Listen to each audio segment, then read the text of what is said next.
Welcome to the Wired for Success podcast, your show for ambitious, mission-driven entrepreneurs who want to build million-dollar businesses without sacrificing their health, relationships, or happiness, who understand that in order to build their empire, they need a solid foundation, and that the more they are thriving, the more their business is thriving too.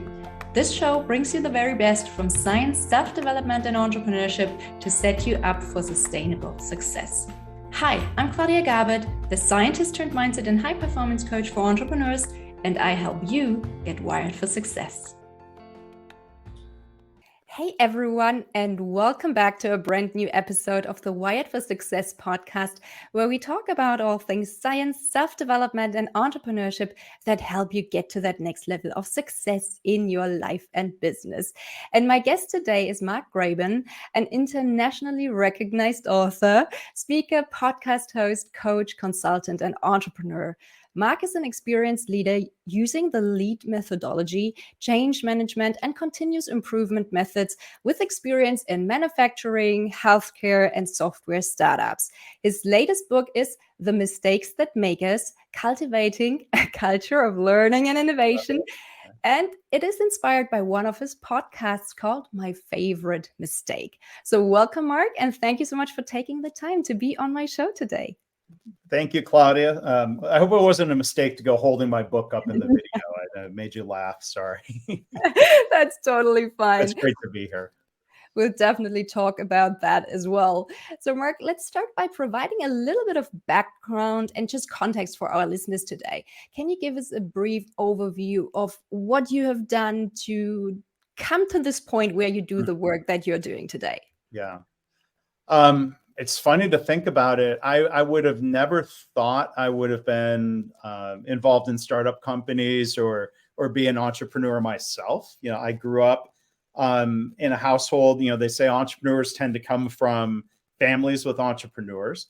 I grew up, a great household. My dad was not an entrepreneur. He was an engineer who worked 40 years at General Motors. And I started my career at General Motors as an industrial engineer. Didn't really think I was going to be there 40 years, but I just had this mindset that a career would be in large, most likely manufacturing companies. That was my plan or expectation. But I think there's a lesson learned of, sometimes you have to be flexible and willing to let a career go in a different direction. So I had an opportunity in 2000, I worked for a startup software company in the early 2000s. So that was my first dabbling in small company environments.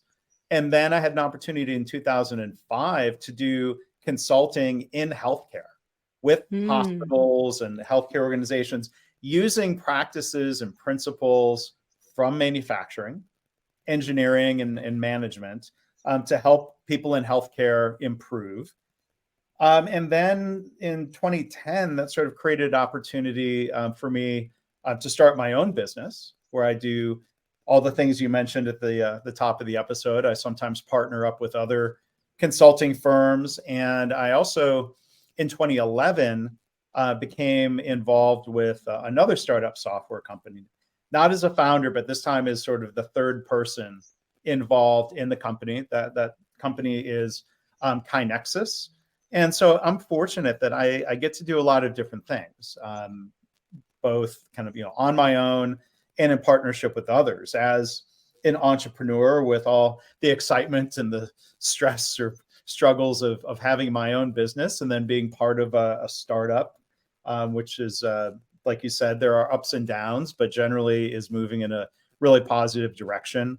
That's not what I would have expected in 1995 when I graduated from college. Thank you so much for sharing. I mean, this really resonates with me because I'm a very reluctant entrepreneur myself. It's something that I never planned on doing. It's just sort of what happened. Yeah. So I totally relate to that. Yeah. Now, coming back to the theme of your podcast and of your new book, which is Favorite Mistakes. I really love that framing because it takes the shame out of the equation and really allows us to look at mistakes through the lens of learning. And this lens really helps us to stay open and curious so that we can figure out what went wrong and how we can improve next Mm, time. So I gotta ask you about your favorite mistakes, of course. right. So, what were the favorite mistakes that really shaped you, and what have you learned from them about yourself and about how the world works? Mm. So, but I mean, before answering that real directly of, okay, a favorite mistake story for my career, I love the way you framed that. I want to comment first on this idea of taking the shame out of making mistakes and reminding ourselves, we all make mistakes. We are making the best decisions that we can at a moment in time. And then sometimes minutes, days, months, years later, we get more information, different perspectives, and we realize, oh, okay, that decision wasn't as good as I thought it was at the time. That happens. I mean, we're doing the best we can.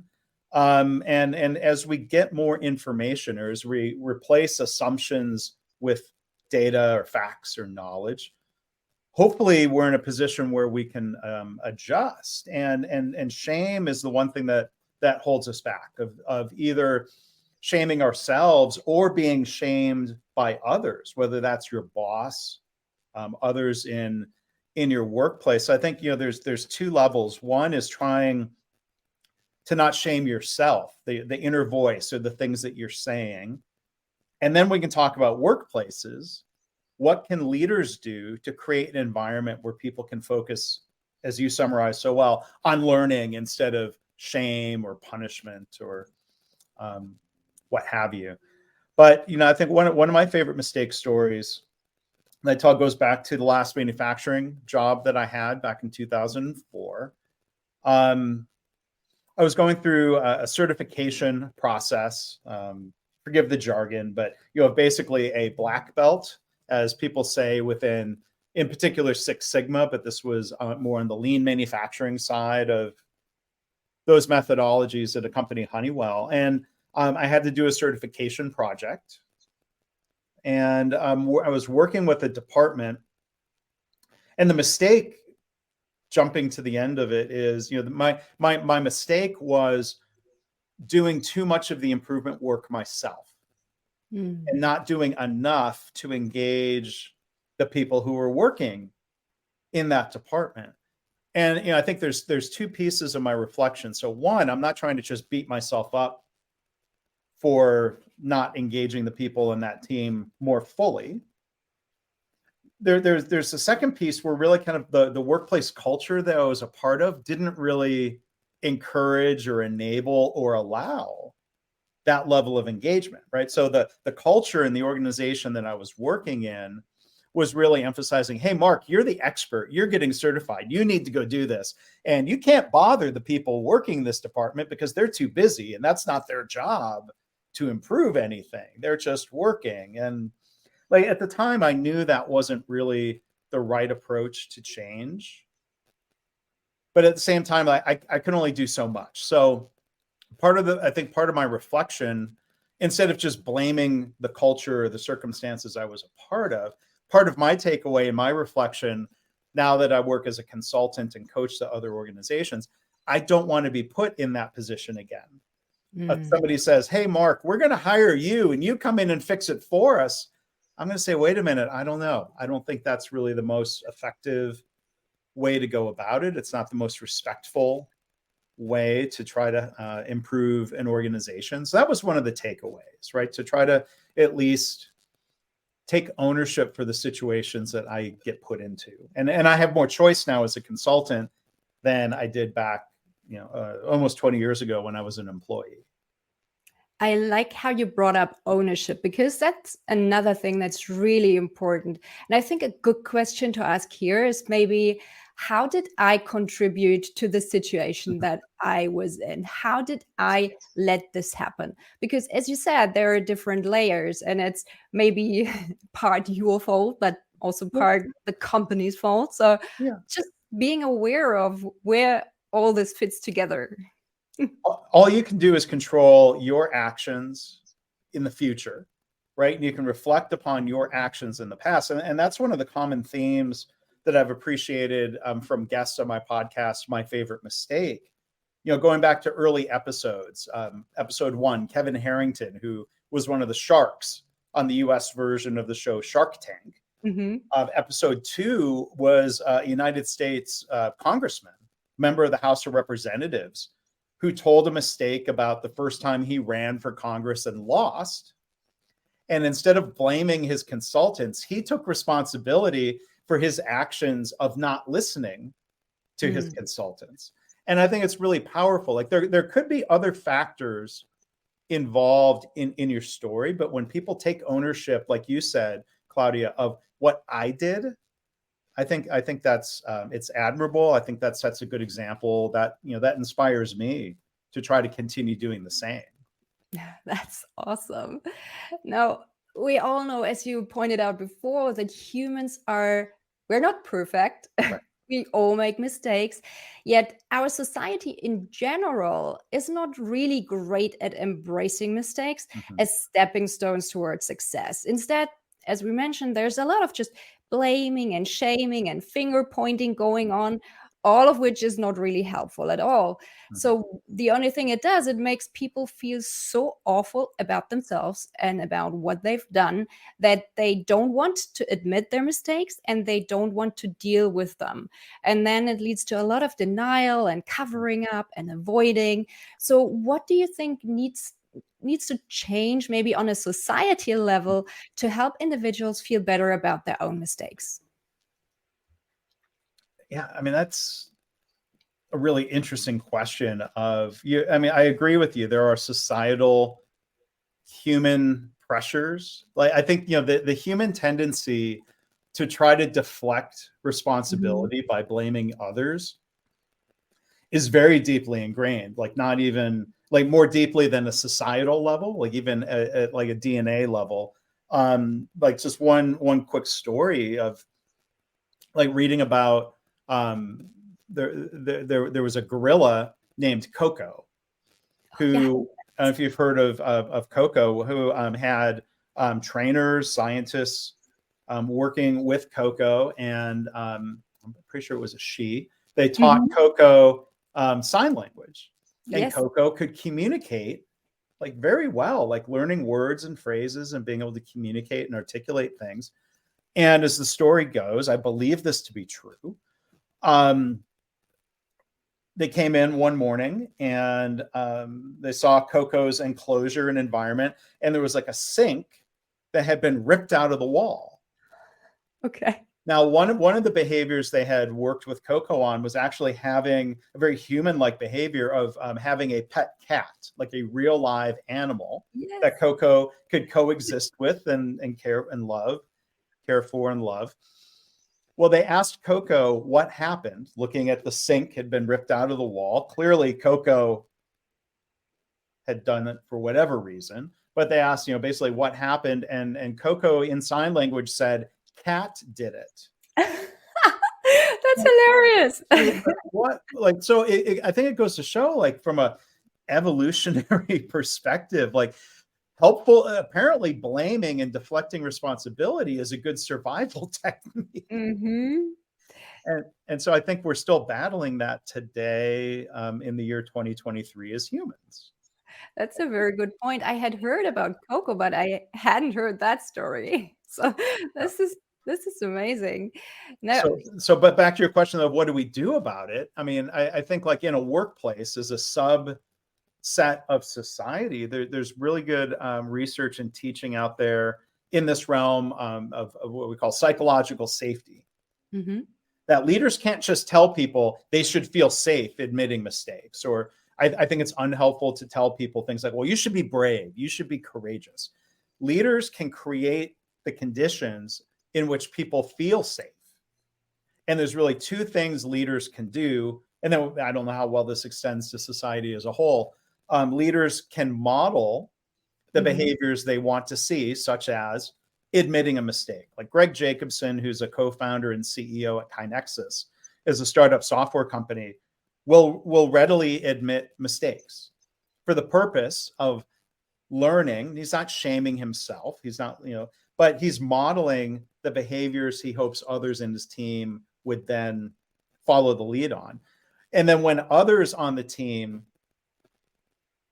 admit a mistake, Greg, as a leader, and others need to reward others for doing the same. So that means reacting kindly and constructively, focusing on learning and improvement instead of punishment and naming and shaming.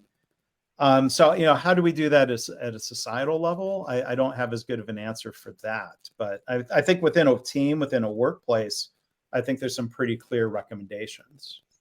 Yes, absolutely. I think modeling the behavior you want to see is really, really powerful. And basically, the only way that really works, it's just as with kids and being a parent, right? You can tell them, but they will watch for what you do rather than what you say you do. And that's what they will learn. So it's the same in the company, I guess.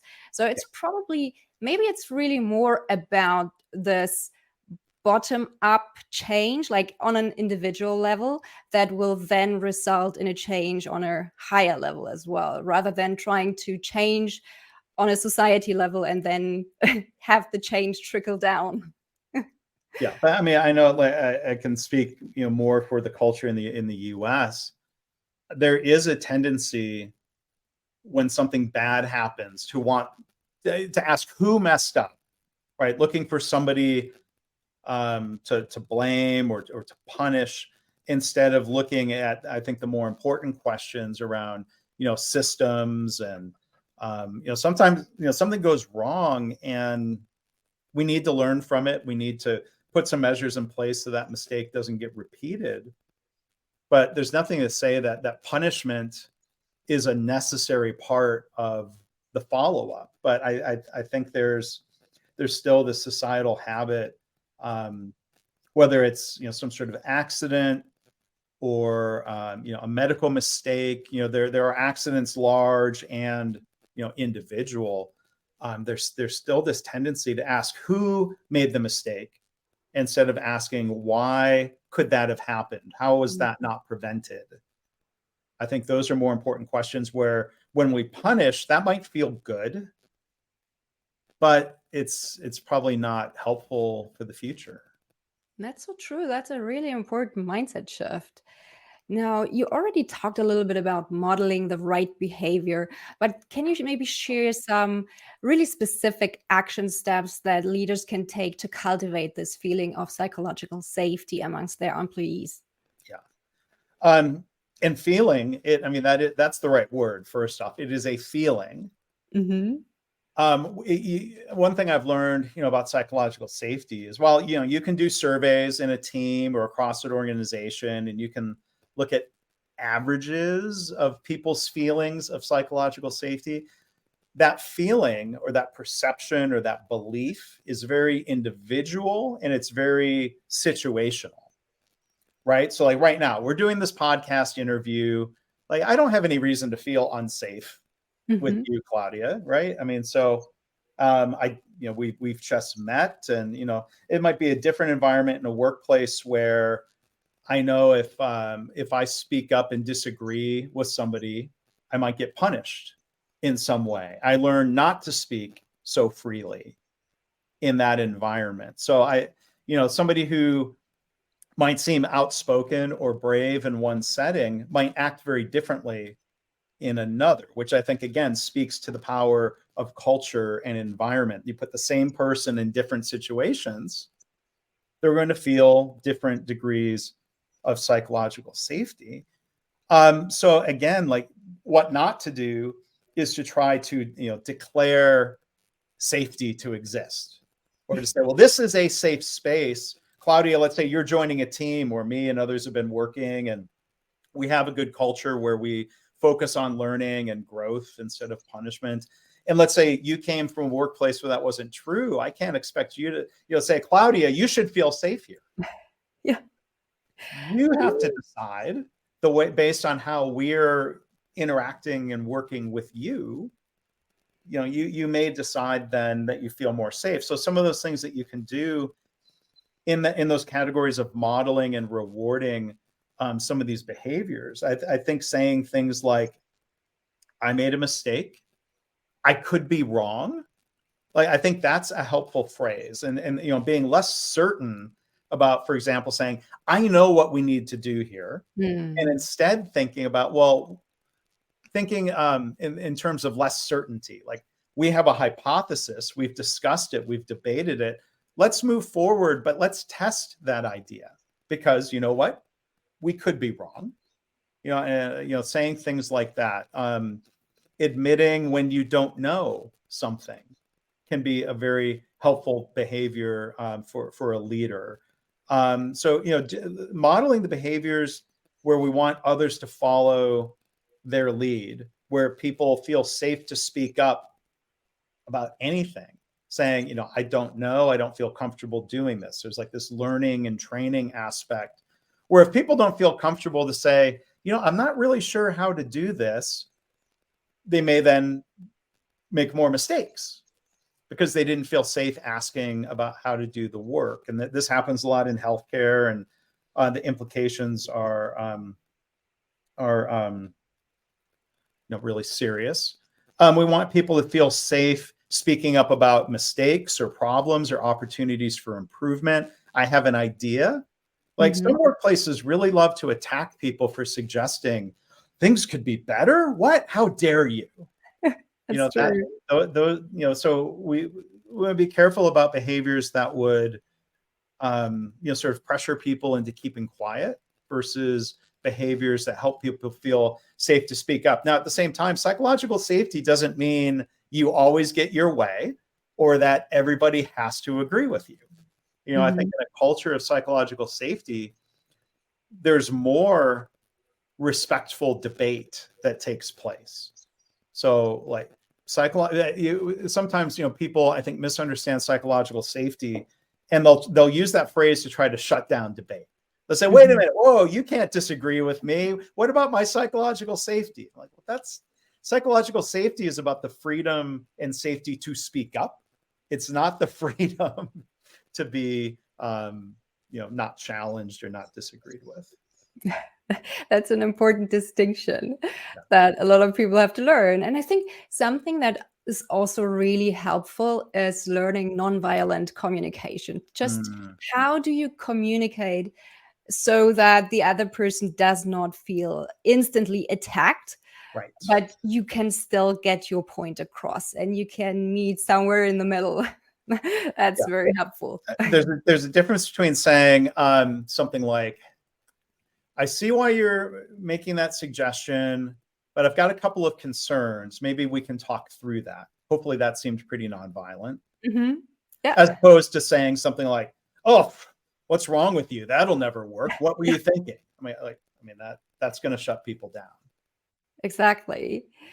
Thank you so much for those tips. I think they're really helpful for a lot of people because one thing that I still see a lot of people struggle with is just this need to always be the smartest person in the room Yeah. or to always have an answer. And this is something a lot of people struggle with because internally they might still have like imposter syndrome and just feel like they don't have everything figured out. But if they admit that they don't have everything figured out, then there's not the strong leader they want to be. So they need to be the smartest person in the room.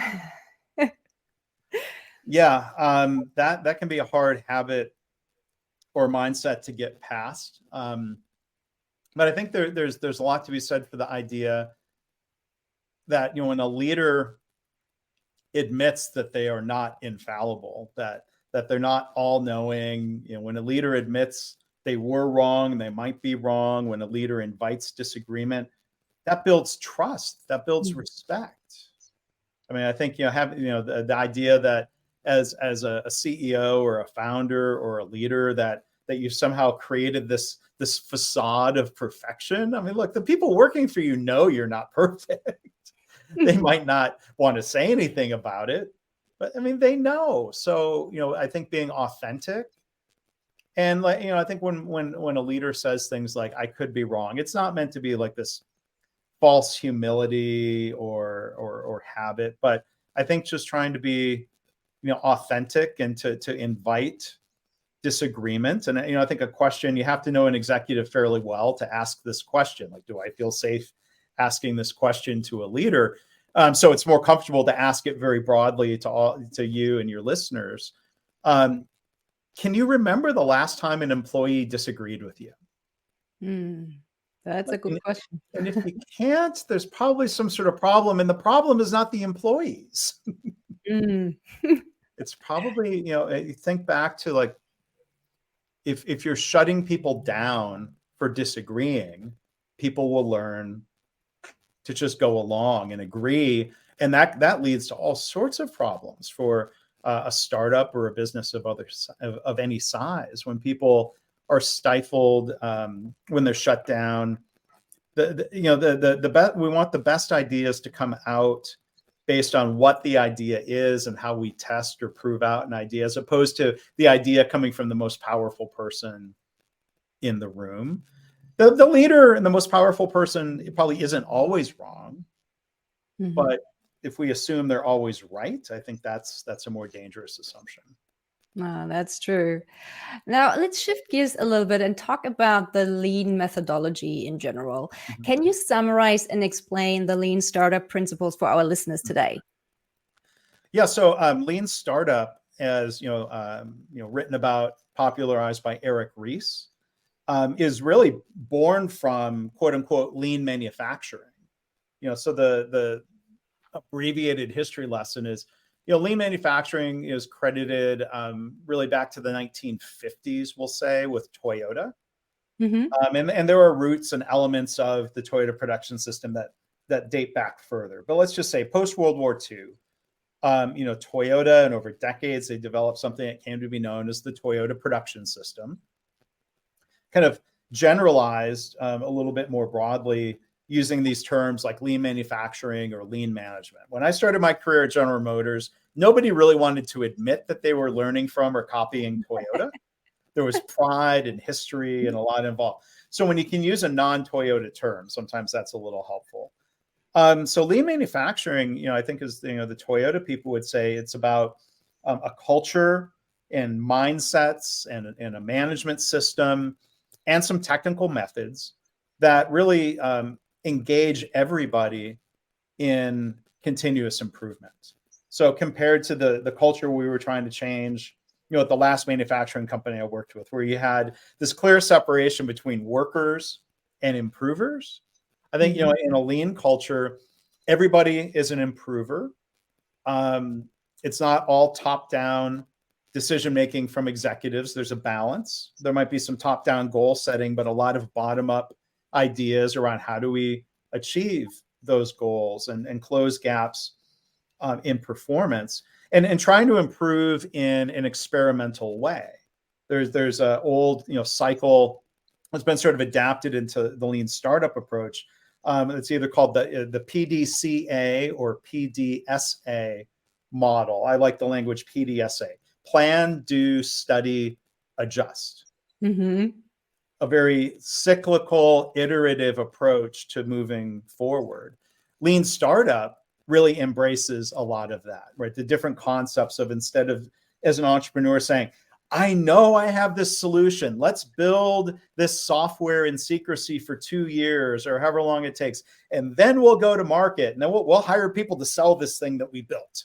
Well, that is a very risky approach, as opposed to doing things in a more iterative way. So like one of the classic, this is not, it's just one element of lean startup would be the idea of trying to go to market more quickly with something that you can actually test in the marketplace. And Eric Ries calls that a minimum viable product. And go and test your hypothesis of not just, do people say that they would buy it theoretically in the future? Will they actually, for example, put their credit card number into a website and buy this software or this service that might not be yet fully featured, but it's smaller steps and testing your ideas. I think those are some of the core elements of lean startup that remind me very much of the Toyota thinking. Yeah, I think the testing and incorporating feedback and just having these feedback loops and integrating the data, that's so important. And now one of the core principles that you've already mentioned is this philosophy of continuous improvement or Kaizen. So how can entrepreneurs adopt maybe these Kaizen principles in their business to ensure that every day brings those incremental progress that towards the $1 million goal, Right. while all while maintaining their healthy work balance and personal Mm. well-being? Yeah. I mean, a lot of that goes hand in hand, right? So I can point to Kinexus, I think is a really good example of, again, software company, technology company.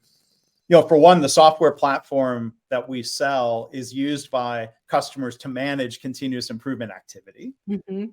So we have always aspired to have a culture of continuous improvement within Kinexus. And we use our own software internally. So, there's the tool and then there's the culture. So I think, first off on the culture, you've just got to continually ask and encourage people to speak up about problems or opportunities for improvement or ideas.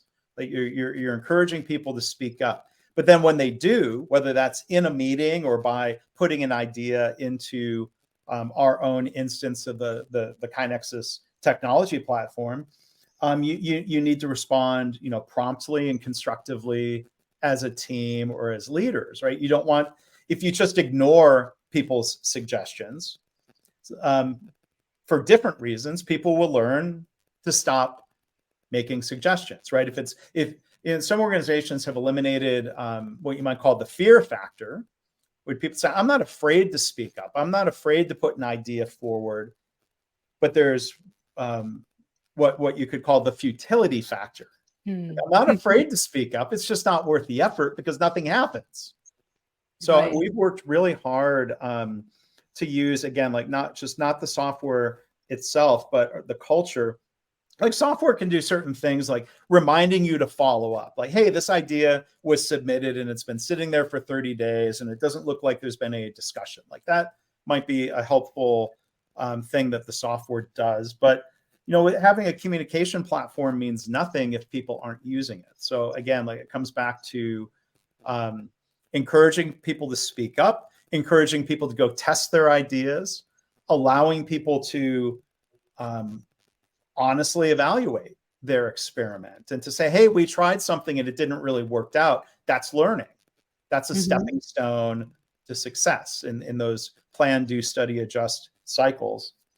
A lot of it, again, comes back to psychological safety, eliminating that fear factor, but better yet, like making sure when people speak up that it leads to action, that it leads to improvement. And then when it does, make sure you're recognizing people for their role in improvement. And that may or may not mean rewards. Like at least here in the US, people often talk about rewards and recognition. And the word rewards always comes first. I don't know if that just sounds better than saying recognition and rewards. But the emphasis usually is on rewards. Like we have to pay people, we have to incentivize people. And like I think like we've done at Kinexus and a lot of our customers do, you can tap into people's intrinsic desire to improve. When there's a strong mission that people feel connected to, they're even more likely to want to speak up. And then when they do, you have to reward that behaviorally, right? Thanking people and helping them move things forward instead of dismissing or ignoring or belittling people's ideas. Like it's a culture that you definitely cultivate over time. You don't implement a culture and say, okay, this month we're doing the culture thing. We're going to implement a culture of continuous improvement. It's an ongoing thing based on the behavior of leaders and others within a team. Yeah, that's so true. And you have to come up with a way that really acknowledges everyone's input and feels them heard and seen and appreciated, and then you maybe don't have to use the money incentives, because as you said, you can tap into the intrinsic motivation as well.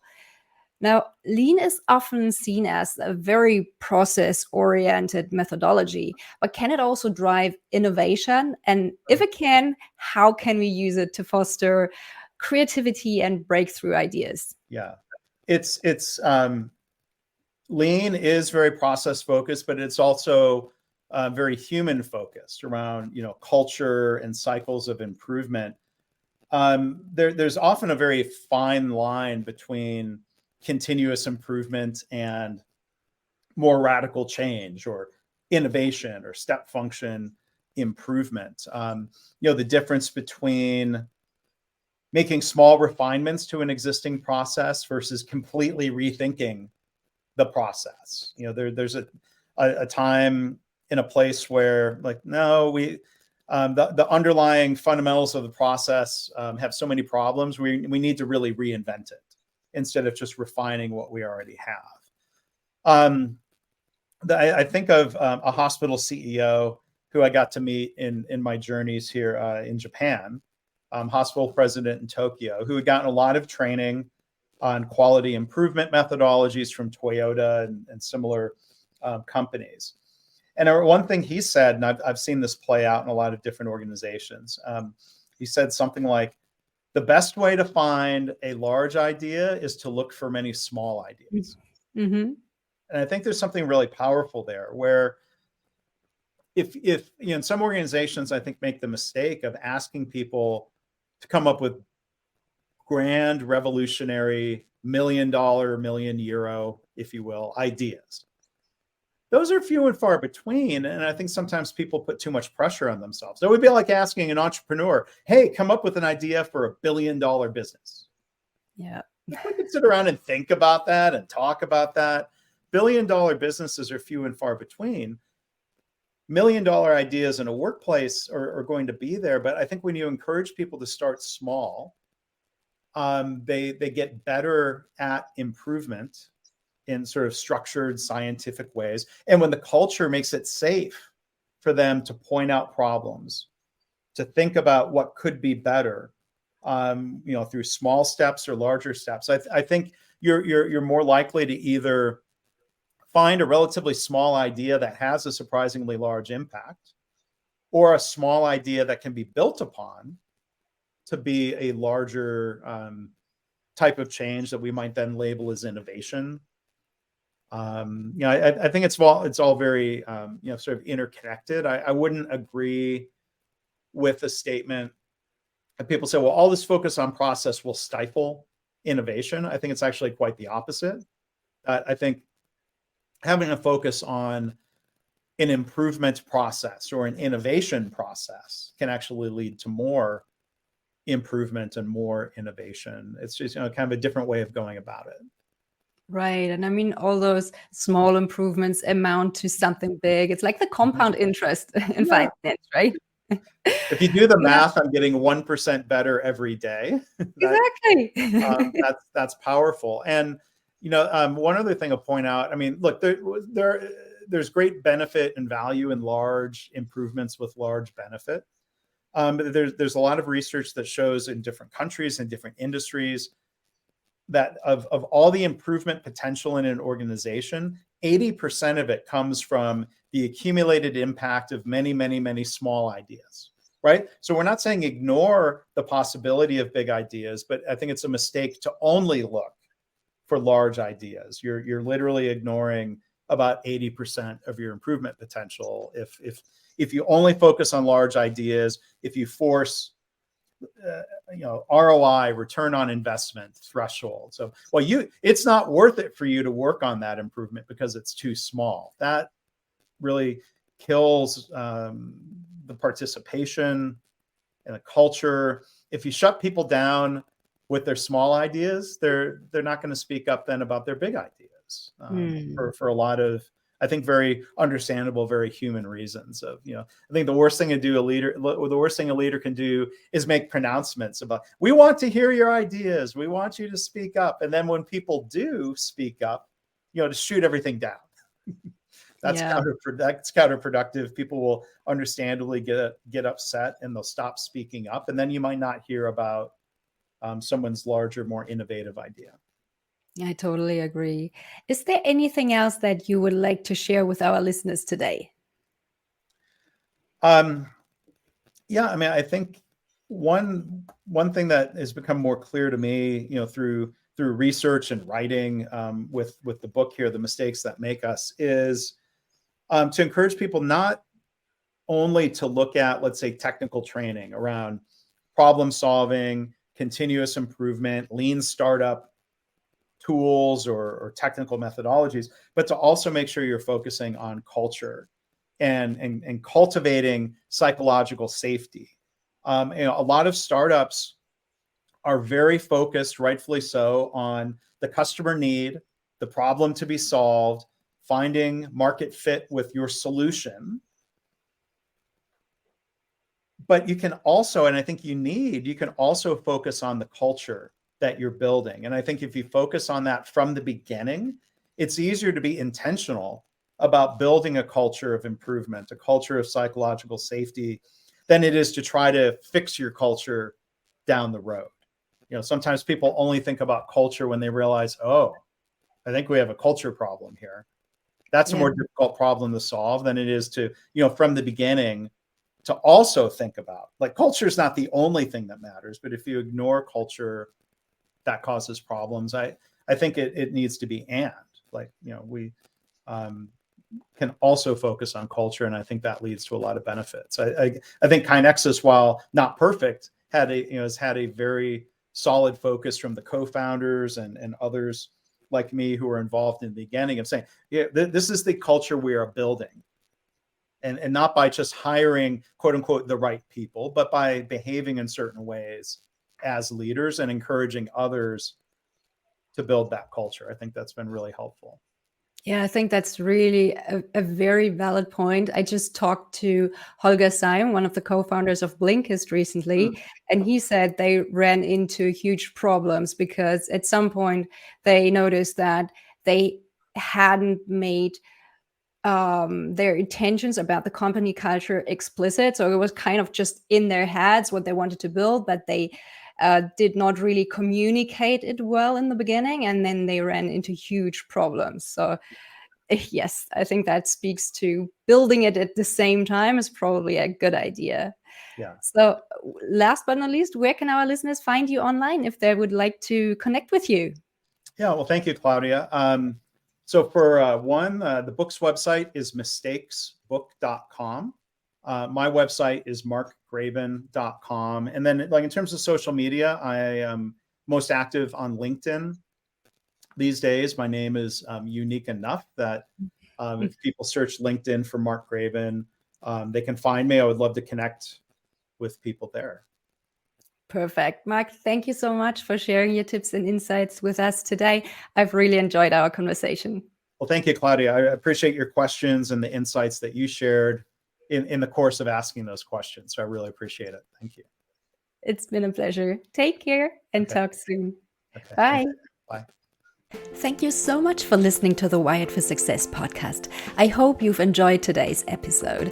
If you did, please subscribe, rate, and leave a review. That's a fantastic, easy, and zero-cost way to help the show grow. Just use the link in the show notes and make my day. Want more? For quick, actionable tips and insights to guided meditations and a side of biohacking, join my inner circle and get access to exclusive subscriber-only content. Again, just use the link in the show notes to join the tribe. Thank you for your support and see you on the other side. Take care and talk soon. Bye.